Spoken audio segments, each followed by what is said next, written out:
அபிஷேகம் எதற்காக கொடுக்கப்பட்டிருக்கிறது? சொல்லுங்க, நீங்களே சொல்லுங்க. சுவிசேஷத்தை அறிவிக்க, தேவனோடு உறவாட, கட்டுண்டவர்களை விடுதலையாக்க. இப்போ அபிஷேகம் அப்படின்னா என்ன அப்படின்னு பாத்தீங்கன்னா, அது ஒரு அசைன்மெண்டோட இணைந்தது. அபிஷேகம் அப்படின்னா ஒரு ஸ்பெசிபிக்கா, அதாவது குறிப்பிட்ட சில காரியங்களை செய்வதற்காகத்தான் ஆண்டவருடைய அபிஷேகம் நம்மேல் கொடுக்கப்பட்டிருக்கிறது. லூக்காவின் புத்தகம் 4ஆம் அதிகாரம் 18ஆம் வசனத்துல பார்க்கிறோம், கர்த்தருடைய ஆவியானவர் என்மேல் இருக்கிறார். கர்த்தருடைய ஆவியானவர் என்மேல் இருக்கிறார், தரித்திரருக்கு சுவிசேஷத்தை பிரசங்கிக்கும்படி. பாருங்க, ஆவியானவர் என் மேல இருக்கிறார். யார் மேல இருக்கிறாரு? என்மேல் இருக்கிறார். சொல்லுங்க பார்க்கலாம், யார் மேல இருக்கிறாரு? என்மேல் இருக்கிறார். அபிஷேகம் என் தலைமேலே, ஆவியானவர் எனக்குள்ளே. அபிஷேகம் என் தலைமேலே, ஆவியானவர் எனக்குள்ளே. அபிஷேகம் எதுக்காக அப்படின்னா, நீங்க பிரசங்கிக்கிறதற்காக அபிஷேகம். சொல்லுங்க பார்க்கலாம், பிரசங்கிக்கிறதுக்காக அபிஷேகம். அதே நேரத்தில் சுகமாக்குகிறதற்காக அபிஷேகம், விடுதலையாக்குகிறதற்காக அபிஷேகம், வாழ்க்கையை மறுசீரமைப்பு செய்வதற்காக அபிஷேகம். ஹல்லேலூயா. இது எல்லாத்துக்கும் தான் அபிஷேகம் கொடுக்கப்பட்டிருக்குது. அபிஷேகம் அப்படிங்கிறது ஒரு ஜெனரல் பிளெஸிங் கிடையாது, ஒரு பொதுவான ஆசீர்வாதம் கிடையாது. அது ஸ்பெசிபிக் அசைன்மெண்ட்டுக்காக கொடுக்கப்படுகிறது. சரி, இப்போ பர்சனலா எடுத்துக்கோங்க. உங்களுடைய சொந்த வாழ்க்கையில என்ன பண்றீங்க? ஒரு கல்யாணத்தை பண்றீங்க. இப்போ கல்யாணம் பண்ணணும் அப்படின்னா இதுவரையிலும் என்னவா இருந்தீங்க? பேச்சலரா இருந்தீங்க இல்லையா? பேச்சலரா இருக்கிற வரையிலும் எப்படித்தான் இருப்பாங்க?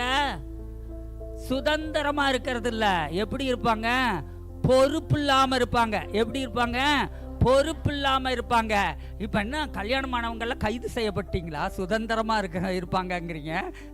சரி, கல்யாணத்துக்கு முன்னாடி எப்படி இருக்கிறாங்க? பேச்சலர்ஸ் எல்லாருமே எப்படி இருக்கீங்க? எல்லாரும் சுதந்திரமா இருப்பார்கள். ஆனா கல்யாணம் ஆனதுக்கு அப்புறம் அவங்களுக்கு என்ன வருங்க?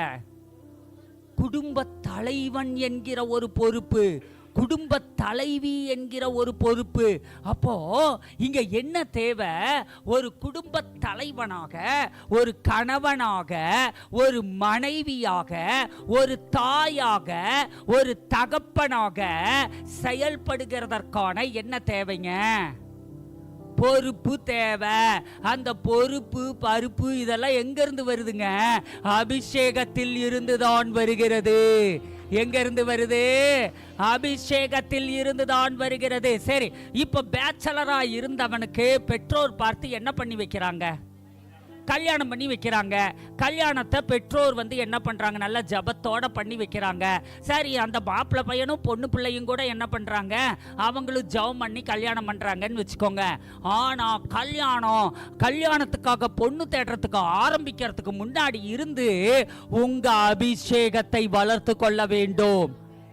பழைய அபிஷேகத்தோட கல்யாண வாழ்க்கைக்குள்ள போனீங்கன்னா கணவனும் மனைவியும் அடிச்சுக்கோ புடிச்சுக்கோன்ட்டு தான் இருக்க வேண்டியதா இருக்கும்.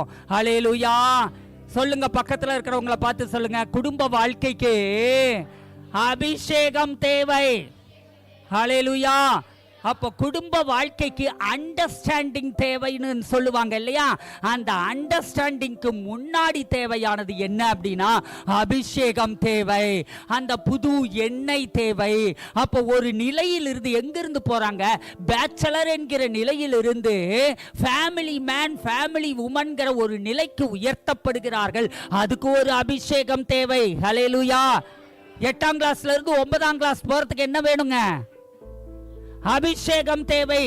ஸ்கூல்ஸ் முடிச்சிட்டு எங்க போறீங்க? காலேஜ் போறீங்க. அங்க உங்களுக்கு ஸ்கூல் அபிஷேகம் பத்தாதுமா? பத்தாது. ஹல்லேலூயா.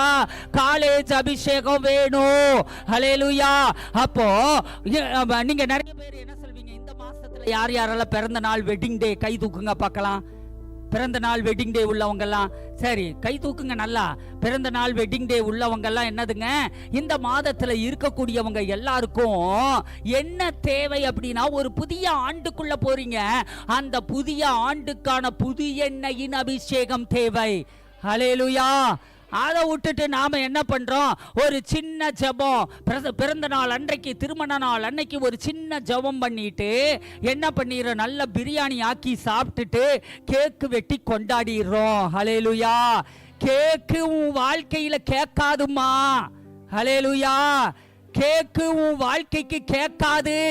என்ன வேணுங்க, அங்க புதிய அபிஷேகம் வேண்டும், புதிய எண்ணெய் வேண்டும். ஹல்லேலூயா. அப்போ நீங்க என்ன செய்யணும், நான்லாம் என்ன தெரியுங்களா பண்ணுவேன், இப்பெல்லாம் பண்றது இல்ல. அப்பெல்லாம் என்ன பண்ணுவேன், ரட்சிக்கப்பட்டு பல வருடங்களுக்கு எனக்கு டிசம்பர் 13ஆம் தேதி பிறந்த நாள்.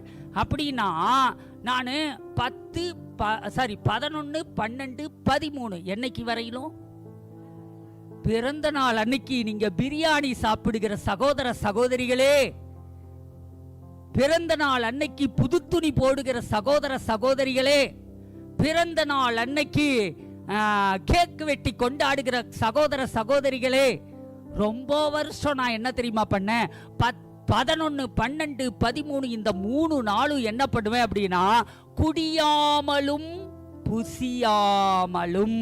சொல்லுங்க, திருப்பி திருப்பி சொல்லுங்க பார்க்கலாம், நல்லா சொல்லுங்க பார்க்கலாம்.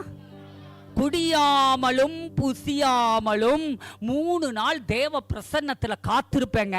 ஆண்டவரே, இந்த வருஷத்திற்கான புது எண்ணெயை என் மேல் வார்த்து விடும். ஹல்லேலூயா. புது எண்ணெய் அபிஷேகம் எனக்கு வேணும் ஆண்டவரே. ஹல்லேலூயா. அப்போ அந்த புது எண்ணெயில நிரம்பி அன்னைக்கு புது திணி போடணும்னு எனக்கு தோணாது. அபிஷேகமே என் ஆடையாக மாறிவிடும். ஹல்லேலூயா. கேக்கு சாப்பிடணும்னு தோணாது. கேக்கோ பிரியாணியோ எனக்கு தேவையில்லை. ஒரு ஆவிக்குரிய பிரியாணியாக கர்த்தர் எனக்கு அவருடைய தீர்க்க தரிசன வார்த்தைகளால் பேசிக்கொண்டே இருப்பார். ஹல்லேலூயா. அதை விட சிறப்பான ஒரு பிரியாணி இந்த உலகத்துல உங்களுக்கு கிடைச்சிருமா? ஆண்டவருடைய தீர்க்க தரிசன வார்த்தைகளை, வாக்குத்தத்தங்களை அந்த நாள்ல தேவ பிரசன்னத்துல காத்திருந்து அந்த புது எண்ணெயினாலே நான் நிரப்பப்பட்ட ஆண்டுகள் பல உண்டு. இப்பவும் நான் என்ன பண்றேன் அப்படின்னா, குறைஞ்சது ஒரு நாள் ஆகிலும் தேவ சமூகத்துல காத்திருக்கிறேன். அந்த நாள்ல தேவ பிரசன்னத்துல காத்திருந்து நான் பலனடைகிறேன்.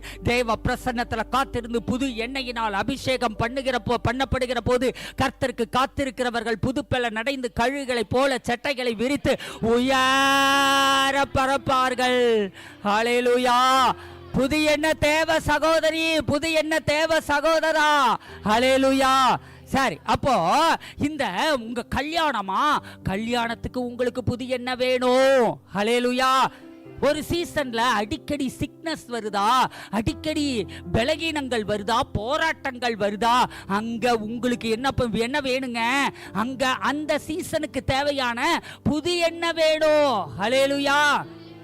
போய் டாக்டர் கிட்ட ஊசி குத்திக்கிறதுனால அது சரியாகிறது இல்ல, புது எண்ணெயினால் அது சரியாகிறது. ஹல்லேலூயா. அப்பத்தையும் தண்ணீரையும் ஆசீர்வதித்து வியாதியை விலக்குகிற தேவன். ஹல்லேலூயா. திராட்சரசத்தை வார்க்கிற தேவன். ஹல்லேலூயா. திராட்சரசத்தை வார்த்து காயங்களை கட்டுகிற தேவன். ஹல்லேலூயா. அப்ப அவர் என்ன செய்யறாரு, வியாதி வருதா, பலகீனங்கள் வருதா, போராட்டங்கள் வருதா, சீசன் பை சீசன் பிசாசு சில ஸ்கெட்யூல போட்டுக்கிட்டு தான் இருப்பான். அவனுக்கு ஒரு கால அட்டவணை இருக்குது. இந்த காலகட்டத்தில் இந்த சீசன்ல வியாதியை கொண்டு வா, இந்த சீசன்ல கணவன் மனைவி இடையில பிரச்சனையை கொண்டு வா, இந்த சீசன்ல பசங்க படிப்பை முடக்கி அவங்க கவனத்தை திருப்பு, இப்படி பலவிதமான திட்டங்களை அவன் போட்டுக்கிட்டு தான் இருப்பான். ஆனா ஒரு சீசன்ல ஒரு யுத்தத்தை பார்த்தீங்கன்னா அப்ப முதல்ல செய்ய வேண்டியது உங்க அபிஷேக அளவை நீங்கள் அதிகரியுங்கள். ஹல்லேலூயா. யுத்தங்களுக்கு மேலாக உங்கள் அபிஷேகம் எழும்ப வேண்டும், புது எண்ணெயினால் நிரப்பப்பட வேண்டும். அப்போ ஊழியத்திலே அதே மாதிரி ஆத்தும ஆதாயம் பண்ண விரும்புகிறீர்களா? ஹல்லேலூயா. ஆத்தும ஆதாயம் நடக்கணுமா, சுவிசேஷத்தை அறிவிக்கணுமா, அழைப்பை நிறைவேற்றணும், ஊழியத்தை நீங்க சிறப்பாய் செய்யணுமா, இது எல்லாமே செய்யறதுக்கு உங்களுக்கு என்ன வேணுங்க, புது எண்ணெய் வேணும். ஹல்லேலூயா.